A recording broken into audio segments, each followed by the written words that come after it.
Dati ya leo ni kwangu alama ya ukumbusho ya mauaji katika mji mkuu wa Beni. Hii ni MTV Online inayokutangazia toka mashariki mwa Jamhuri ya Kidemokrasia ya Kongo. Jina langu naitwa Thompson Unjibata Ngalwa William.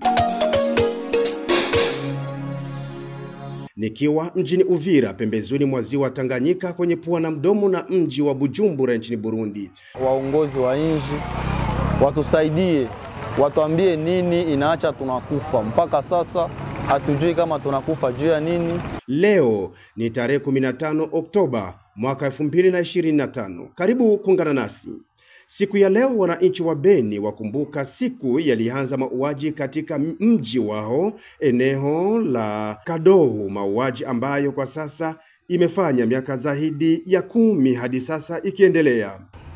Lubero kote kule wauaji wameshafika, lakini government yetu inaonekana kama haiweze kutia mwisho kwa hiyo mauaji. Mauaji ya Beni yamesababisha maafa mengi zaidi na kupelekea familia nyingi kubaki na mayatima, wajane na kusababisha magonjwa mengi ya kiakili. Ni Joel Kabunga, moja wa wakaaji wa vile ya Beni. Dati ya leo ni kwangu alama ya ukumbusho ya mauaji katika mji mkuu wa Beni. Japokuwa mauaji ilikuwa ishakaanza kote za Wicha na kando kando, leo le 15 Oktobre inanikumbusha mauaji ya kwanza mji wa Beni. Pata wewe kibinafsi? Kibinafsi nimepoteza ndugu, wazazi, shangazi ni mzazi, naye amekufa kupitia hii mauaji, na wengine ndugu wametekwa nyara. Mpaka leo hatujui kama viko wapi, na ni huzuni sana kuona leo miaka 11 mauaji ingali naendelea. Ole iji limite huku kwetu Beni ishaka kamata eneo za kabambi sana, Muituri, Lubero kote kule wauaji wameshafika, lakini government yetu inaonekana kama haiweze kutia mwisho kwa hiyo mauaji. Ndio maana leo tuko na sherekea hii siku, tunakumbuka ndugu zetu ambao washakufa mwi vita, na tungali naendelea kuhuzunika sababu damu ingali inamwangika kila siku. Kwa majina naitika kwa jina la Jalua. Leo le 15 Oktobre, data ya leo natukumbusha wakati yenyewe masakre iliingia mji wetu wa Beni. Baliua watu, tulikuwa tu tukilamuka tunasikia banaua mwe 300 person. Tukashangala, ilikuwa kitu amupe yenyewe tulikuwa tuyaonaka Beni na kusikia. Tulikuwa tukaona tu kwenye ma TV, tunaona kwenye ma video mwingine mainji. Wakati ilifika huko kwetu tunasikia tukashangala. Kaona banaua watu kama mambuzi, kama nyama. Watu walikufa sana bwana journalist. Kila siku tunaendelea kuambia waongozi wa nchi watusaidie, watuambie nini inaacha tunakufa. Mpaka sasa hatujui kama tunakufa juu ya nini na nini njoo naacha tunakufa na nani anatuua. Government itusaidie iweze maliza hiyo mzozo na hiyo mauaji iweze kuisha. Hiyo ndio tunaendelea kuomba sana, na kila siku waongozi watusaidie kwa hiyo kitu. Wakazi wa Beni, Lubero, Kivu Kaskazini na sehemu moja ya Ituri kuomba jumuiya ya kimataifa kumaliza na kuzima haraka iwezekanavyo mauaji hayo. Kuhusiana na azimisho hiyo, tumezungumza naye Adalbert Kienge, ni mwanasiasa ambaye anazungumza nasi kutoka Kinshasa, ila ni mkahazi wa Goma, anapatikana kwa sasa mjini Kinshasa. Mimi napatia kwanza pole wakaaji wote wa Nord Kivu na kwa upekee wakaaji wa mji wa Beni. Wao wamefanya miaka 11 tangu wameanza kuwachinja watu bila sababu, watu wenye wakufanya kitu. Ninawapatia pole, na mimi naomba ya kwamba serikali ya Kongo iendelee kufanya panda juu kumaliza mauaji hayo. Na mimi naomba sisi raia wa Kongomani, zaidi sana raia wa Nord Kivu na zaidi wa Beni, tuendelee kujua kulia wa ndugu wetu wenye wameuawa kwa ujeuri huyu wa ADF. Na mimi nawaza kama hii mauaji, damu yenye biko wanamwanga itakuwa damu ya ukombozi wa Kongo, haitakuwa damu ya kukufa bure. Lakini na sisi tuendelee kuangalia, kuwaza, kusema hii ni kama genocide, kwa sababu wanavize watu wa civile wenye wasio na kitu, wanawaua kisha wanakimbia, wanakimbia. Hiyo imekuwa na ni kabila moja iko wanaua kule kila siku.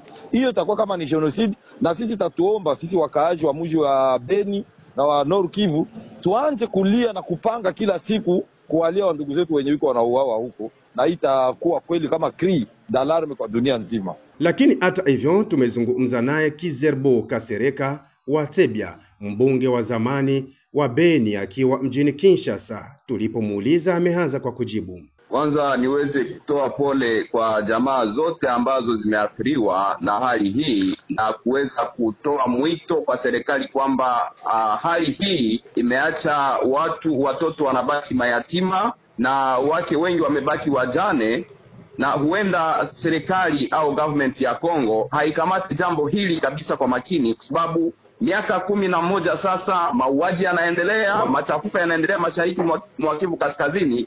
Ni jambo la mshangao. Serikali ambayo inakuwa na uwajibu wa kuweza kulinda raia na mali yake na kulinda vile mipaka ya nchi, si jambo ambalo lingeweza kushinda serikali ambayo inakuwa na nia. Lazima waweze kujikaza na kufanya juu chini ili jambo hili liweze kumalizika, kwa sababu hatutaweza kukubali mambo haya. Na mnadhani kipi kinaweza kufanyika kwa hao watu? Na watu wengine wamekamatwa mateka na ADF katika uangalizi wa serikali. Ukiangalia watu walikuwa katika gereza kwa Ngura Butembo wakakamatwa. Wengine walikuwa Kangwai walibebwa. Vijiji vingi wamebebwa na ADF, lakini wanapokamatwa mahakama na wahukumu inasema wao ni ADF. Jambo hili la kukemea, kwa sababu wakati mtu anatekwa nyara na akirudi wanasema yeye ni ADF, hiyo ni kukosa kujua namna gani mambo yanapitika maeneo ya kwetu. Serikali ingeweza kukamata wajibu wake na kujua kazi yake ni ipi ili kuweza kutoa raia ndani ya shida hiyo. Wale wote ambao wamebaki yatima, watoto, hawana lazima ya misaada, hawana lazima ya chochote, lakini wanachotaka ni amani ili tuendelee kuathirika namna hali inavyoendelea kuwa mbovu zaidi. Tunachokitaka ni kwamba serikali iweze kukamata mpango wa kuweza kumaliza jambo hili. Kama sivyo, lazima waweze kusema basi tunajiuzuru kwa sababu tumeshindwa jambo hili. Tukitoka huko Beni tuelekee huko Masisi ambako wakahazi wa eneo hilo wameomba AFC M23 kuwasaidia kimaisha. Kitu ambacho tunahitaji mlokalite yetu ya Kingi, amani tayari tunaiona tuko nayo, kwa sababu kwanza tunalala na kulamka, ila tu kwetu maji vraiment ni problem. Masomo ya watoto wako nasoma vibaya sana. Shule zilikufa nini? Masomo ilikufa masomo wakati tulikimbia, masomo ya mingi mabomu zilikuwa na ibomulo. Unajua si hapa ndio ilikuwa kiwanja ya vita, ndio kwenye wasodote walikuwa wanapenda pigania, na sama bomu zinashuka kwezi taanguka kwa masomo, manyumba. Lakini unaona nyumba ni ya mtu binafsi, lakini masomo yenyewe watoto wako naikala ndani, tunajikuta njoo tunakuwa uzito sana zaidi ya nyumba ya mtu yepeke. Pia kituo cha afya, tuko na kituo kimoja cha afya na maposte de sante, ila na ile kituo cha afya ilikuwa fasi ya mbaya sana. Hapa Kingi maisha ikoje? Kwa leo hapa Kingi maisha inaendelea, ingawaje tungali maile ukosefu kidogo juu kutoka mukimbizi, lakini wakaaji wako wanaendelea mbele kwa kujitafutia maisha, kujitegemea. Jina lako? Ni Bahati Bashari Patrick. Hii ikiwa baada ya wao kutoka katika kambi za wakimbizi. Sie wakati tulikuwa mungambi kurudia tujajua usalama yenyewe imeingia kwetu ya M23, turudisha tukirudia vijijini kwetu. Ne probleme yenyewe tuko nayo hapa kwetu, hatuna maji. Hii lokalite yetu ya Kingi hatuna maji. Na dawa tunapata dawa, tulikuwa napata dawa ya MSF. Sasa MSF lisha ruti. Ndio mnaomba nini? CBK njo ilikuwa ikituletea dawa za kidogo, maana njo zetu kuna tumikisha masanta. Hivi mnaomba nini? Na tunaomba msaada. Msaada ni ya mingi. Msaada kutujengea masomo, maji hatuna, na chakula, kupata chakula ni difficilement. Juu tupate chakula maki ni kwenda tumikiano kule kwenye banalimia birai. Tunarudia maaki kama ni 500 francs tunarudia na ile. Na umechoka? Maana kuchoka, maana ni kutembea. Hapa ni wapi lakini? Hapa tuko Kurupango, Kingi. Kingi ni wapi? Maana yote ni Kingi. Maana tuko hapa, maana tuko Kurupango. Maana Rupango iko Kingi. Lakini hali ya usalama iko japo? Hali ya usalama hapa tuko bien. Mimi siku njoo tulikuwa nasikia masasi huko kando kando. Tulikuwa nasikia masasi, hatui kama ni adui gani mwenye alikuwa anatuingilia. Kwa leo maake tuko bien. M23 inachunga kabisa mwingine kwa usalama. Jina lako? Jina langu ninaitwa Maombi Aigi Ugosha. Kuhusu malalamiko hayo, MTV ilizungumza naye Ndihizey Emmanuel, mkuu kiongozi wa Masisi. Niko hapa sababu ya usalama. Hapa sababu ya usalama hapa Kingi nisema inayojulikana kwa usalama mdogo wa miaka mingi. Sisi tuko hapa kusudi tulete mabadiliko, sababu raia hapa wangali na karika kitu kadogo ka kuleta usalama mdogo kwa kushirikiana na FDLR ambazo zinakuwa hapa kwenye hii. Hii eneo ilikuwa ngumu, kwa nini hamkusikia hoga kuja fanya mitingi hapa? Hapana, tuweze ogopa. Tulisha padhibiti ni kwetu na usalama huko. Shida ambayo inaonekana ni shida ambayo inakuja usiku, saa za usiku. Wanajipenyeza kutoka kwenye mapori, wengine wanafichwa na ndugu zao ambao wako hapa hii eneo ya Kingi. Usiku anatoka anaenda nafanya mabaya. Ni historia gani unayo kuhusu hii Kingi hapa? Hii Kingi ukisema Kingi, sikia Generali Ruhinda. Sababu Ruhinda alikuwa anaishi kwenye ile milima ya Rusayo. Alikuwa anaishi pale Rusayo, alikuwa na makao mengine pale Karenga, chini kidogo ya Karenga.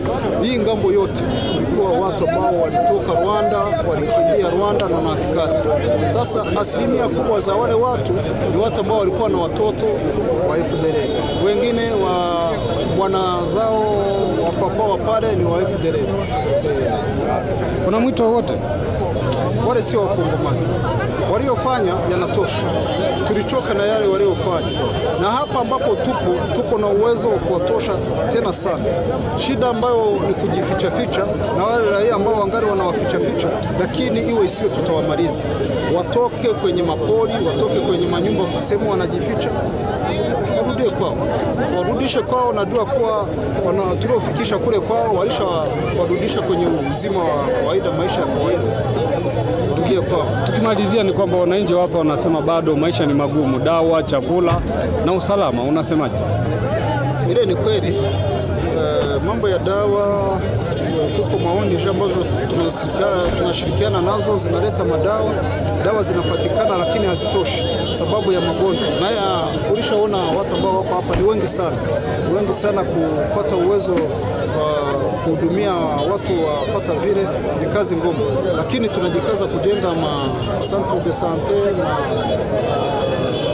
sehemu za kutunzia watu.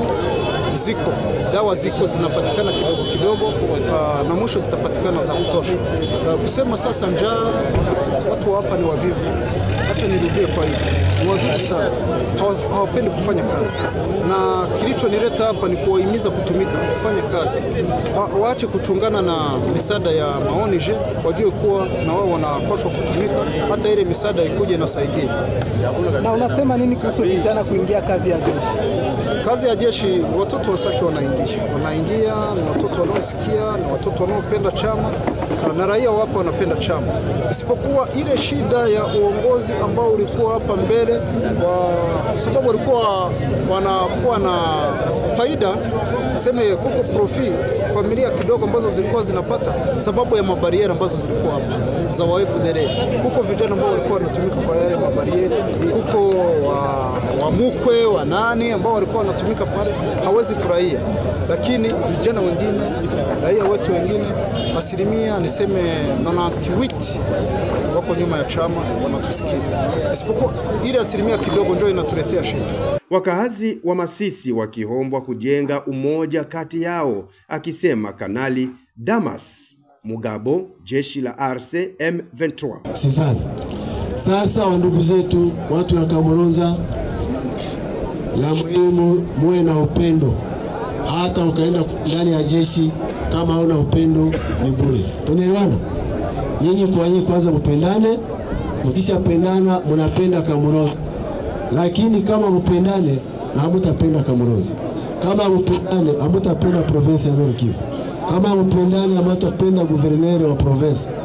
Vile vile uongozi wa jeshi una jukumu ya kulinda raia wa nchi yote bila kubagua. Tunaelewana?